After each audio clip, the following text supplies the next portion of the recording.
Sediakan dua tanaman pecer air yang sama tinggi dan sama besar. Setelah disediakan dua tanaman, maka bagian pangkal akar dipotong, lalu kulit batang sepanjang 3 cm dari pangkalnya dikupas. Di sini saya juga telah memasukkan pewarna makanan ke dalam botol yang berisi air.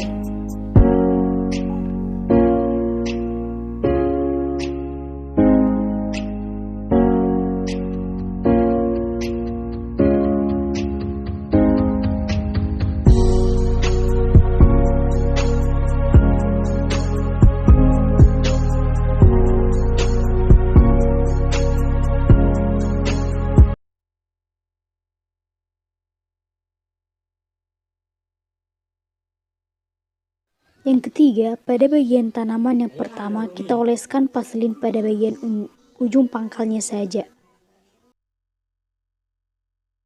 Pada tanaman yang kedua, dioleskan vaselin ke bagian batang yang telah dikupas secara keliling.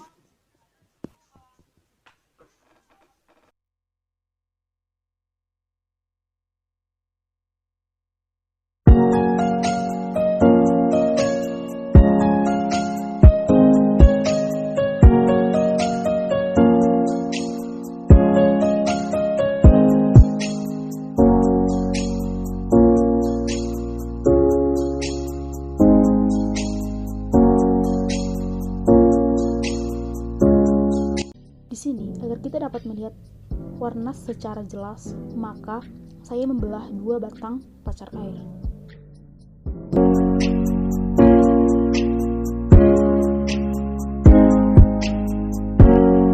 Keempat, kita masukkan tanaman pertama dan kedua ke dalam botol yang berisi larutan eosin dan tunggu selama 30 menit.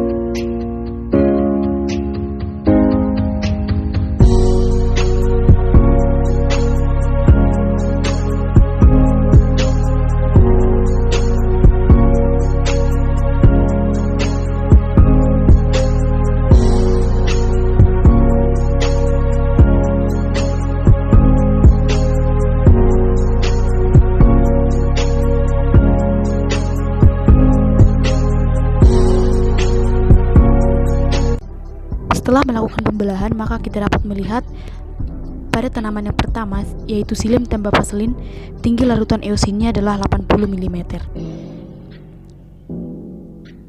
Dan pada tanaman yang kedua, Phloem tambah vaselin, tinggi larutan eosinnya adalah 100 mm. Dari hasil pengamatan yang telah dilakukan, dapat disimpulkan bahwa air yang telah dicampur dengan pewarna makanan merah dapat terserap dan naik ke atas tumbuhan karena adanya transportasi zat pada tumbuhan tersebut. Transportasi itu dapat dilakukan oleh jaringan pengangkut Psyllium dan Phloem.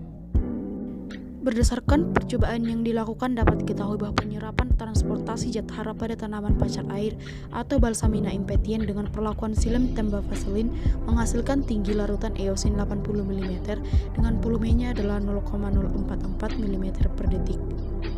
Sedangkan perlakuan Phloem tambah vaselin menghasilkan tinggi larutan eosin 100 mm dengan volume 0,056 mm per detik.